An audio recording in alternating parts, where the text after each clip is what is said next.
नमस्कार, आपण बघत आहात KBW24 न्यूज। महाराष्ट्र की कैबिनेट ने अभी कुछ निर्णय लिए हैं।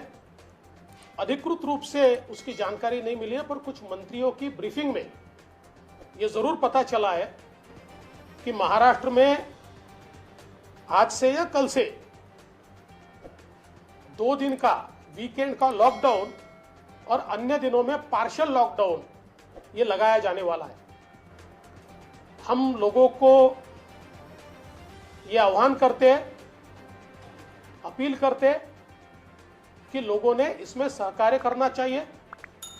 भारतीय जनता पार्टी और हमारे कार्यकर्ता भी सरकार को इसमें सहकार्य करेंगे और भारतीय जनता पार्टी के कार्यकर्ताओं को हमने अपील की है कि बड़े पैमाने पर वैक्सीनेशन के ड्राइव में वो मदद करें, लोगों का रजिस्ट्रेशन और लोगों को वैक्सीनेशन सेंटर तक ले जाने का प्रयास करें ताकि इस महामारी से हम लोग जल्दी बाहर आ पाए।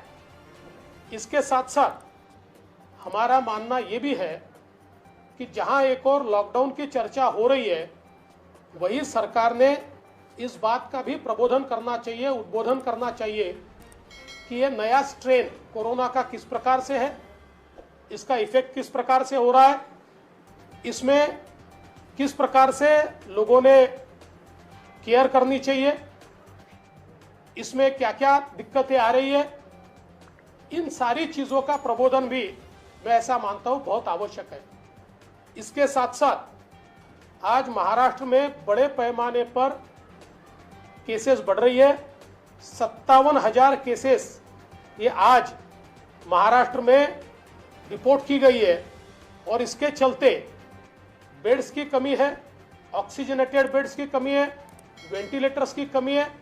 तो सरकार ने इस पर भी चर्चा करके एक प्लान तैयार करना चाहिए कि इसी प्रकार से संख्या बढ़ती रही तो अगले 10-12 दिनों में हम लोग एक बहुत ही भयावह इस प्रकार की परिस्थिति में पहुंचेंगे। तो उसके लिए सरकार का रोड मैप क्या है, किस प्रकार से सरकार ऑक्सीजनेटेड बेड्स, किस प्रकार से अलग अलग प्रकार की सेवाएं और किस प्रकार से वेंटिलेटर के बेड्स ये सरकार उपलब्ध कराएगी, इसका भी विचार सरकार की ओर से किया जाना चाहिए। इसके साथ साथ हमारी ये भी मांग है कि आज ये जो लॉकडाउन और पार्शियल लॉकडाउन है, इसका बहुत बुरा असर समाज के गरीबों के ऊपर, समाज के मध्यम वर्ग के ऊपर और छोटे व्यवसायिकों के ऊपर पड़ रहा है।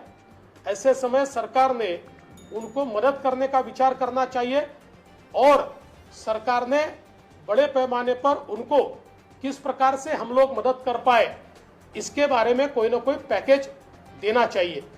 एक और मांग हम सरकार से करना चाहते हैं कि महाराष्ट्र में बड़े पैमाने पर बिजली के कनेक्शन काटने की मुहिम चल रही है।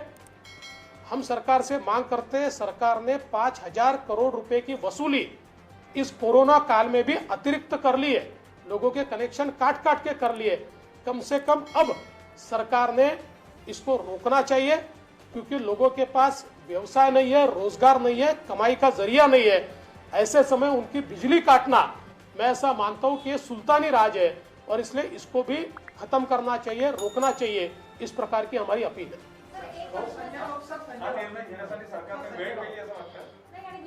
देखिए, संजय राउत जी या जो सारे के सारे इस सरकार के मंत्री हैं, ये जिस प्रकार की बात करते हैं, हर चीज पर केंद्र सरकार की ओर उंगली उठाते हैं। मैंने सबूतों के साथ, कागजों के साथ केंद्र सरकार ने महाराष्ट्र को कितनी मदद की, पाई पाई का हिसाब दिया।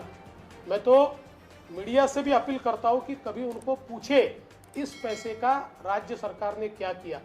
और मेरा मानना बहुत साफ है, जब मुख्यमंत्री हमको फोन करके अपील करते हैं कि आपने हमको मदद करनी चाहिए और हम राजनीति से ऊपर उठकर मदद करते हैं, तो अपने फेलियर्स के लिए हर समय राजनीति करना और केंद्र सरकार की तरफ उंगली निर्देश करना, ये भी इस महा आघाड़ी के नेताओं ने बंद करना चाहिए।